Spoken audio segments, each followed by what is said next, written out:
Takže já vás zdravím u dalšího videa a v dnešním videu si zkusím večerní rutinu podle umělé inteligence a porovnáme, jestli je lepší moje večerní rutina anebo ta podle umělé inteligence. Jdeme na video. Ještě než video začne, tak blížíme se k hranici 1000 odběratelů, takže pokud dáte follow, budu moc strašně rád, strašně mi to pomůže si splnit můj sen, takže děkuju všem, co dáte follow.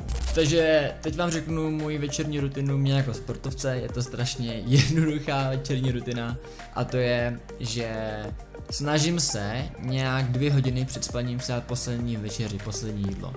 Ne vždy se to podaří, někdy to třeba prostě hodinu a půl, hodinu, prostě záleží, jak ten prostě den mám nějak nastavený, jako mám právě náročný a tak, ale snažím se fakt 2 hodiny před spaním si dát poslední jídlo, to zároveň i platí s tekutinama. Jo, třeba hodinu a půl, maximálně hodinu před spaním si dám poslední pití, ale těsně před spaním nechci, protože pak se nechci budit a furt chodit vlastně na záchod v noci. Hodinu a půl až hodinu před spaním vlastně tady suplementu magnésko a do toho tady nosím vlastně červený brýle. Na magnésku není nic speciálního, prostě takhle. A tady vlastně nosím ty červený brýle. Takhle to vlastně vypadá, když mám na sobě. Jsou i červený brýle, které mají vlastně tady na stranách, které jsou možná lepší, ale jsou méně pohodlný. Já vlastně nosím radši tyhle. Vlastně díky tím 2 věcem mám vlastně daleko lepší spánek a ráno se probouzím úplně plný energie, vyspalej a bez těch 2 věcí prostě si nedokážu jakoby usínat. Představit si usínat samozřejmě.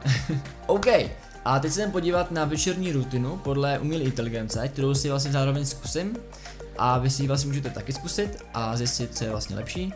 A na konci videa vlastně řeknu, jestli to je dobrá večerní rutina nebo je to úplně to musím asi vypípat.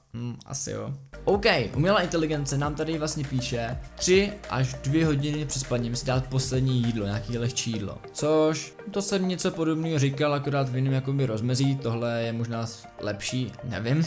Potom tady píše, ať pijem dostatek tekutin, ale těsně před spaním ne, ať právě nechodíme furt na záchod. To je vlastně to, co jsem taky říkal, takže zatím umělá inteligence má zatím stejné věci, to, co vlastně aplikuju já, takže to je za mě jakoby super. Potom tady píše, že hodinu před spaním máme omezit nějakou elektroniku, ať se nám prý nějak zlepší spánek, což je asi dobře, ale popravdě moc z nás to asi nedělá, protože ty sociální sítě prostě v tom, že žijeme, takže tak. Dál tady umělá inteligence píše, že si máme číst nebo poslouchat nějakou hudbu, ať vlastně jakoby vyrelaxujeme, takže to je zajímavý. A potom tady píše, že na 5 minut si máme dát nějakou meditaci nebo nějakou lehkou jogu. To jsem nečekal popravdě, tohle mě dost překvapilo, ale jedeme večerní rutinu podle AI. AI to napsala, tak prostě jsem to udělal. Potom tady je hygiena, nějaká teplá koupel nebo teplá sprcha, zuby, tak to je klasika. Potom tady je příprava na další den, ať si přichystáme oblečení, napíšem si, co budeme dělat ten den a tak. Což tohle je super. A tohle určitě taky zařadím do své večerní rutiny, plánovat si vlastně den, co budu dělat další den. Den, co budu dělat další den, yes. Já jsem dobrý, tyjo. Potom vlastně tam je furt, že jo, omezit elektroniku, ať prostě nejsme na té elektronice. Potom tady je spánková hygiena, abychom si vlastně vyvětrali. A což vlastně v létě mám furt otevřený okno, ale chápu, že třeba v zimě lidi mají zavřený okna, takže to je super. No a zatáhnout a jít spát. Takže teď jsem si vyzkoušel večerní rutinu podle umělé inteligence.